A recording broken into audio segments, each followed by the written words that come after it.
નિષ્ક્રિય પોલીસ તંત્રના પાપે રાજકોટ શહેર અને જિલ્લાની દશા અને દિશા બદલાઈ ગઈ છે।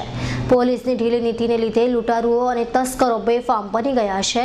ત્યારે શહેરની ભાગોળે ભાવનગર રોડ પર આવેલ હેલેન્ડા ગામે રાત્રિના સમયે લૂંટારૂ ત્રોડકી ત્રાટકી હતી અને ગાઢ નિંદ્રાધીન પટેલે વૃદ્ધ દંપતીને બાનમાં લઈ બંનેને ટૂંપો દઈને મહિલા વૃદ્ધના કાનમાં પહેરેલા સોનાના દાગીના તેમજ રોકડ સહિતની મત્તાની લૂંટ ચલાવી તેઓની હત્યા કરી ભાગી છૂટા ભારે સનસનાટી મચી જવા પામી છે।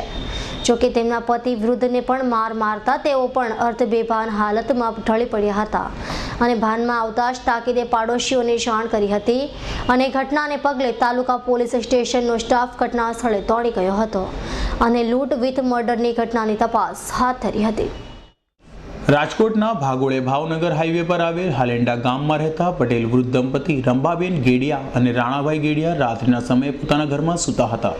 ત્યારે રાત્રે 12 થી 1ના સમયગાળા દરમિયાન 4 થી 5 લૂંટારુઓએ તેમના મકાનમાં ચોરી કરવાના ઈરાદે ત્રાટક્યા હતા અને ઘરનો દરવાજો ખખડાવ્યો હતો, જેથી ઘરનો દરવાજો રાણાભાઈએ ખોલતાની સાથે જ લૂંટારુઓએ ઘરમાં ઘૂસી દંપતીને બાનમાં લઈ લીધા હતા અને રમાભાઈને બેફામ માર માર્યો હતો, જ્યારે તેમની પત્ની રંભાબેનને મોઢે ડૂંબો મારી દીધો હતો, જેથી કોઈ પણ પ્રકારનો પ્રતિકાર કરી શકે તેવા સંજોગો જ રહ્યા ન હતા અને ત્યારબાદ લૂંટારુઓએ રંભાબેનના કાનમાં પહેરેલ સોનાની દાગીની લૂંટી લીધા હતા। ઉપરાંત ઘરના 2 પટારા પણ વેરવિખેર કરી નાખ્યા હતા અને રોકડા રૂપિયા 1600ની પણ લૂંટ ચલાવી હતી, જ્યારે રંભાબેનને મોઢે દીધેલ ડૂમો જીવલેણ સાબિત થયો હતો અને જતા લૂંટારુઓએ એક મોબાઈલ ફોન પણ લૂંટી ગયા હતા, જ્યારે રંભાબેનનું ઘટના સ્થળે જ મોત નીપજ્યું હતું અને રામાભાઈ અર્ધબેભાન હાલતમાં ઢળી પડ્યા હતા।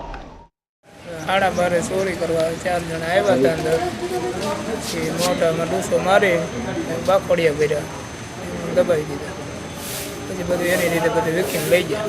સોનાની ટોટીઓ લઈ ગયા 2 તોલાની, 1600 રૂપિયા રોકડા, બીજું કાંઈ નથી લઈ ગયા, બીજું બધું વેચી નાખ્યું।